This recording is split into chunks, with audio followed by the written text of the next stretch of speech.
The Korean nail salon mocked me in their language, not knowing I understood every word. I've been going to the same Korean nail salon every 2 weeks for a year. Every visit started the same. Minjung would greet me with her usual practice smile, the kind that never quite reached her eyes. "Welcome back, honey," she'd say, already pulling out my regular basic polish. She'd make small talk in English, then switch to rapid Korean with the other technicians. What Minjung didn't know: I understood everything. My mother raised me speaking Korean fluently, but I look exactly like my black father. People see my face and never guess. After years of shocked reactions, I've learned it's easier to just smile and listen. That day, I was settling in when Minjung turned to the new girl and said in Korean, "Her fingers are getting chubby. Like little sausages." The new girl giggled and glanced at me. My jaw tightened. Then another technician chimed in, laughing that I made the chair look small. Minjung joked they should charge me extra for equipment stress. She started pressing harder on my cuticles on purpose.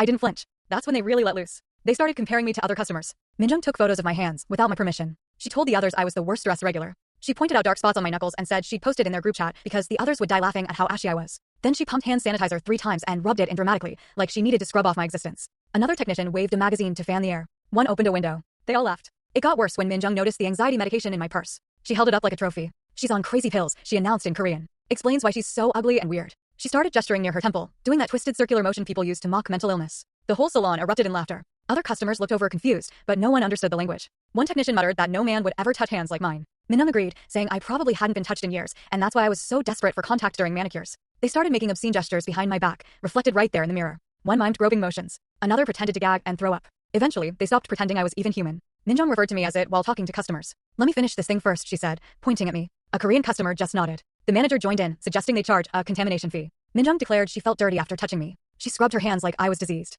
She used the rough side of the nail file on my natural nails. She grabbed Chip's tools, old polish. The new bottle stayed closed on the shelf. Then she saw my ring. My mother's ring. The one I never take off. Minjung scoffed. "That pathetic thing," she said. "Probably from the dollar store." Another technician said I'd probably stolen it from someone who died. Someone else joked my mother must have abandoned me for being so ugly. They created a whole fantasy story about my deadbeat family, each version crueler than the last. Then came the part I'll never forget. They started mocking my mother's death. Minjung shouted across the salon in Korean, "One less generation of ugliness in the world." Another tech added, "Her mom probably killed herself after seeing what she created." They all stopped working just to laugh. Minjung laughed so hard she had to stop doing my nails. Tears ran down her face. "Death was a relief," she said. "Can you imagine having that as a daughter?" That's when my phone rang. It was the university calling. The screen lit up, Korean Studies Department. I looked at the caller ID and I knew. This was it. I answered the call. "Yes, this is Professor Prescott," I said in perfect Korean. The salon went dead silent. Someone dropped a bottle of pink polish. It shattered on the floor and spread across the white tiles like spilled blood. I looked directly at Minjung. Her face had gone completely pale. Still speaking in Korean, I said, "My mother died alone because of people like you. People who made her feel too Korean for America, too American for Korea." I let the silence wrap around the room like a noose. Minjung's hands trembled.